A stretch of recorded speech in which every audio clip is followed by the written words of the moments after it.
Aécio, muito obrigado pelo convite, senhores e senhoras. É uma honra estar aqui, tendo a oportunidade... Dá para aumentar um pouco o som? É uma honra estar aqui, tendo a oportunidade... Oi. Bom dia, senhores e senhoras, presidente Aécio, presidente José Aníbal do ITV.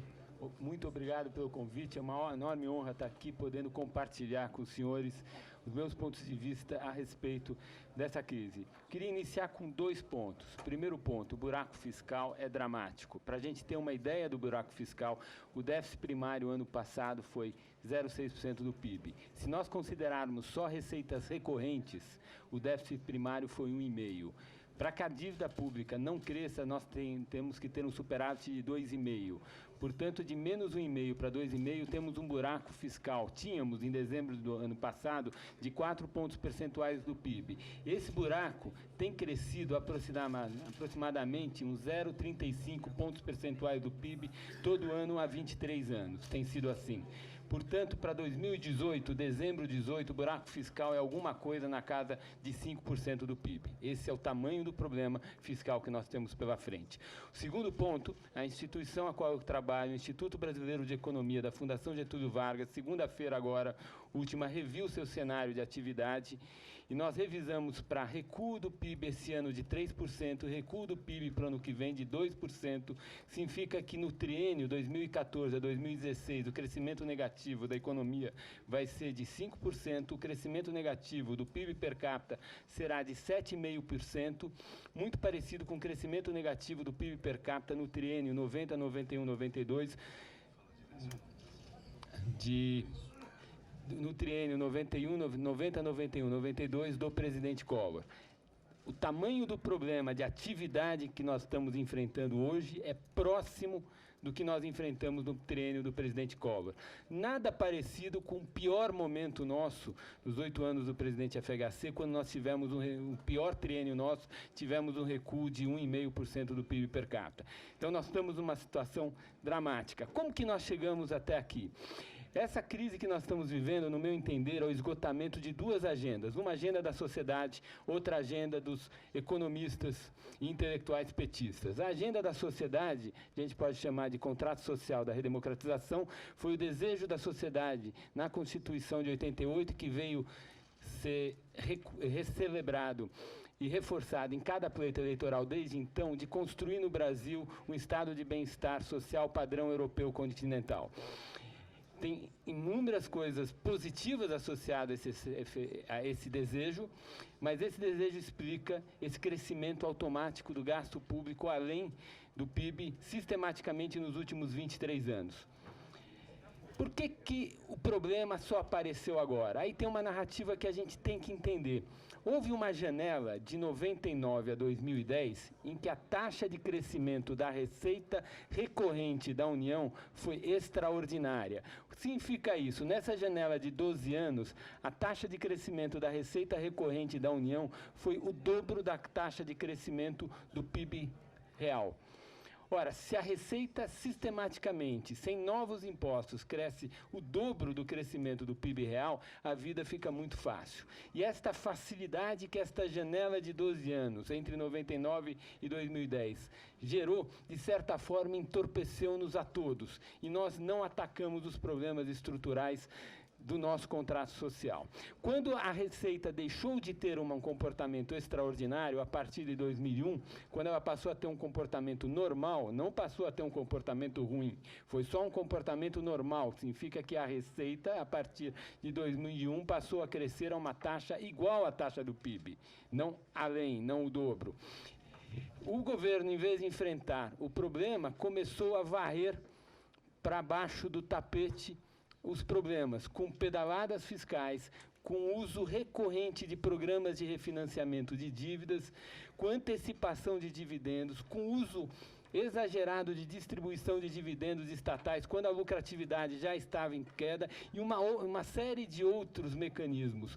mais ou menos lícitos, vamos inclusive saber ao longo desse semestre qual era o grau de licitude que havia em todos esses mecanismos, escondeu essa dinâmica ruim da sociedade. E ao esconder essa dinâmica ruim da sociedade, o debate foi interditado. Evidentemente, a gente não consegue segurar um desequilíbrio de um contrato social eternamente. Uma hora a conta veio e, evidenmente, a conta veio depois da eleição. Então, um dos problemas é que nós temos um tesouro que a dívida cresce em bola de neve, a dívida crescendo em bola de neve, dívida sobre o PIB, tem o numerador e o denominador, e o numerador é essencialmente o esgotamento do contrato social. Agora, além disso, o PIB despencou, o PIB não cresce.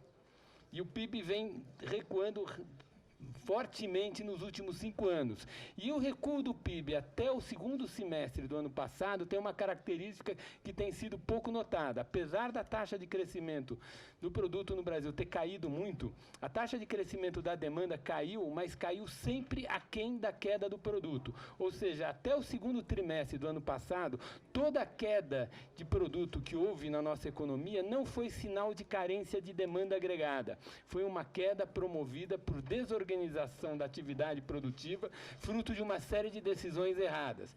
E aí nós chegamos na segunda agenda, que se esgotou também agora. Lembre-se, essa crise é um sinal do esgotamento de 2 agendas. A primeira é o contrato social da redemocratização, a segunda é a nova matriz econômica, ou ensaio nacional desenvolvimentista, como eu prefiro chamar. O ensaio nacional desenvolvimentista, diferentemente do contrato social da redemocratização, não é uma agenda da sociedade, não é uma agenda do eleitor, é uma agenda dos intelectuais e economistas petistas. É um desejo de colocar o Estado na posição central do desenvolvimento econômico, decidindo a natureza e os detalhes, as minúcias de como vai ocorrer o desenvolvimento econômico em nossa sociedade. É muito importante nós lembrarmos isso, porque intervencionismo excessivo não tem nada a ver com carga tributária. Carga tributária alta é um desejo da sociedade de construir um estado de bem-estar e que precisa ser rediscutido por tudo que nós estamos discutindo aqui. Mas essa é uma discussão política complexa e eminentemente política, não tem nada de técnico. O ensaio nacional desenvolvimentista é uma discussão mais técnica, tem intelectuais e economistas petistas que têm uma certa leitura que, no meu entender, é absolutamente equivocada do processo de desenvolvimento dos países do leste asiático. Eles acham que os países do leste asiático ficaram ricos por conta do BNDES deles, por conta do programa da indústria naval deles. Eles não perceberam que esses países construíram os melhores sistemas educacionais do mundo. Eles não perceberam que esses países sempre tiveram enorme estabilidade fiscal. Eles não perceberam que esses países, quando faziam até o intervencionismo deles, eles faziam escala muito menor do que a gente e com incentivos muito mais corretos. Significa com contrapartidas e regras de saída. O excesso de intervencionismo na economia gerou esse padrão de desaceleração da economia. Que padrão é esse? É uma desaceleração em que a desaceleração da produção é muito mais rápida do que a desaceleração da demanda agregada, que é uma desaceleração promovida pela desorganização da oferta, e a desorganização da oferta resultou do ensaio nacional desenvolvimentista, de uma microeconomia desastrosa. A gente viu isso no setor de petróleo, nós vimos isso no setor energético, suas repercussões para todo o setor sucroalcooleiro, as desastrosas políticas de desoneração e todo o conjunto de políticas micro muito mal definido. O que aconteceu é que a redução do crescimento do PIB, que foi promovida essencialmente pela nova matriz econômica, e a piora da dinâmica da dívida pública, fruto do esgotamento do contrato social da democratização e da incapacidade de nós redesenharmos ele em tempo hábil, promoveu uma dinâmica da dívida pública desastrosa, que ficou muito escondida no ano passado por conta das pedaladas. Se nós calcularmos o déficit primário acumulado em 12 meses, mês a mês do ano passado, até junho do ano passado ele estava superavitário. Por quê? Porque eles estavam pedalando tudo. Aí, quando o TCU começou a ficar em cima das pedaladas, eles perceberam o risco, eles já começaram a despedalar em agosto do ano passado. E aí aquele superávit que em junho ainda era de alguma coisa como 1% do PIB, 1,5% do PIB, em 6 meses virou um déficit de 0,6% do PIB. E foi exatamente por conta disso que nós demoramos, que a sociedade demorou tanto tempo para perceber o tamanho do problema. O problema é que quando você percebe o tamanho do problema, o buraco fiscal está caro, está amplo demais, está muito profundo o buraco fiscal. Qual é o problema de uma sociedade com buraco fiscal? Uma sociedade que tem buraco fiscal, você tem uma dívida pública que cresce em bola de neve. Uma dívida pública que cresce em bola de neve sinaliza que vai ter ajustamentos à frente. Ajustamentos por bem, que não são nada bons, que é ou aumento de tributos ou redução de gastos, ou ajustamento por mal, que é o pior da forma deles, por inflação. O fato de não estar claro para os agentes econômicos qual vai ser a solução desse desequilíbrio do nosso contrato social e da nossa dinâmica da dívida pública gera uma incerteza que inviabiliza qualquer decisão de investimento. E aí é impossível o investimento retornar, é impossível qualquer empresário fazer um cálculo de taxa interna de retorno ou tirar qualquer projeto mais de longo prazo da gaveta numa sociedade que tem um desequilíbrio fiscal estrutural. E esse é o problema que nós temos tido. A demanda está despencando. A demanda está despencando não é por conta da política fiscal do atual governo. A demanda está despencando por conta do reconhecimento dos agentes econômicos que nós temos um contrato social que é instável e ninguém sabe qual vai ser o ajustamento que haverá pela frente. Quando se percebeu o tamanho do problema, o novo governo, o presidente reeleito, resolveu fazer um cavalo de pau na economia e chamou como ministro, um ministro que merece o respeito de todos nós, ministro Joaquim Levy. Ministro Joaquim Levy, o plano dele tinha duas pernas. A primeira perna era fazer o ajuste cíclico da economia. O que era o ajuste cíclico da economia?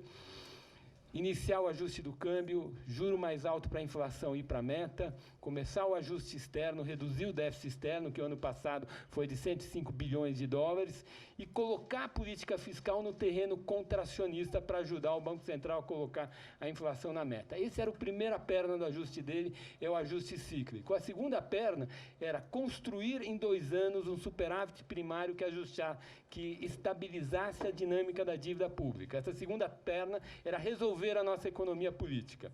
O que aconteceu é que, do lado cíclico, as coisas até que estavam andando bem. A inflação estava indo para a meta, segundo as expectativas Focus, para 17. O déficit externo está caindo bastante rapidamente, até em função da desaceleração.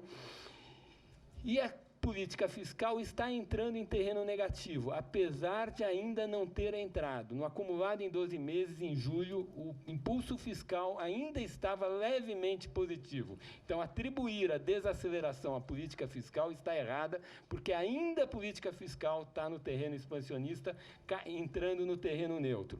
O que ocorre é que o investimento não vai voltar. E a economia não vai voltar enquanto a gente não endereçar a segunda perna do ajustamento do Levy. E a segunda perna é muito difícil e esse governo não tem a menor credibilidade e delegação política para fazer, porque a economia política da segunda perna, a construção de um superávit primário que estabilize a dívida pública é extremamente complicado. E é por isso que o modelo deu com os burros na água. É por isso que o ajustamento do ministro Levy, apesar de começar até bem na parte cíclica, ele está desandando. E por que está desandando? Porque, ao se reparar que não há espaço político de se endereçar o problema do desequilíbrio estrutural fiscal, o risco país começa a subir. Subindo o risco país, o câmbio começa a desvalorizar. Desvalorizando o câmbio, a inflação que estava indo para a meta começa a subir de novo e lá no IBRE, no mesmo segunda-feira que nós divulgamos essas previsões muito ruins para a atividade, nós divulgamos inflação para o ano que vem em 6,5%. Se nós estivéssemos conversando há um mês atrás, eu estava até mais otimista, achando que tinha uma chance da inflação no ano que vem ser 5,5%. Na minha conta já está 6,5%. É possível que novas notícias negativas, novas subidas de risco país, um segundo downgrade por uma outra agência, que aumente mais o risco e coloque o câmbio um pouco mais desvalorizado, jogue esse 6,5% de previsão para 7%. É muito difícil a gente olhar para frente na atual circunstância. E é por esse motivo que o ajuste do ministro Levi está dando com os burros na água. O que fazer, gente, daqui para frente? Esse é um enorme problema, porque não tem vida fácil. Como esse governo varreu para baixo do tapete, durante anos e anos seguidos, nossos desequilíbrios, além de ter varrido para baixo do tapete, durante anos e anos seguidos, nossos desequilíbrios, ele piorou muito a microeconomia. A recuperação cíclica da economia está muito difícil. Ela está difícil pelo problema fiscal, que eu acabei de aludir aqui, mas ela também está difícil pela destruição das instituições que nós promovemos nos últimos anos, pela piora do marco legal e institucional que a nova matriz econômica trouxe. Só quero lembrar 2 episódios. Em 99, nós mudamos o câmbio. Foi um ano muito difícil. Em 2000, o país cresceu 4,3%. Em 2003, tivemos um ano muito difícil no primeiro ano do presidente Lula, uma enorme crise de confiança. Resolvemos esse problema em 2004, o país cresceu 5,7%. Por que essas 2 recuperações foram tão rápidas? Porque essas 2 recuperações ocorreram naquela longa janela que vai do início dos anos 90 até 2006, em que nós estávamos melhorando a microeconomia, nós estávamos melhorando a institucionalidade. E crescimento econômico é essencialmente um fenômeno institucional. Quando você melhora as institucionalidades, cria-se um potencial de crescimento que fica em potência e, se endereçando o desequilíbrio macroeconômico, a solução do desequilíbrio macroeconômico faz com que esse potencial ele apareça e o crescimento se acelere. Agora não, agora além de resolver o problema fiscal, nós temos que também melhorar, recuperar as nossas instituições, nós temos que digerir diversos investimentos muito mal feitos que vão nos atrasar durante muitos anos. E, finalmente, nós temos que ter coragem, nós temos que mexer em vacas sagradas. O PIB vai recuar no triênio terminado ano que vem 7,5%. Não dá para manter uma regra de salário mínimo quando o PIB per capita recua 7,5%. A gente vai ter que repensar. Minha sugestão é que nos próximos 3, 4 anos o aumento do salário mínimo seja a meta inflacionária.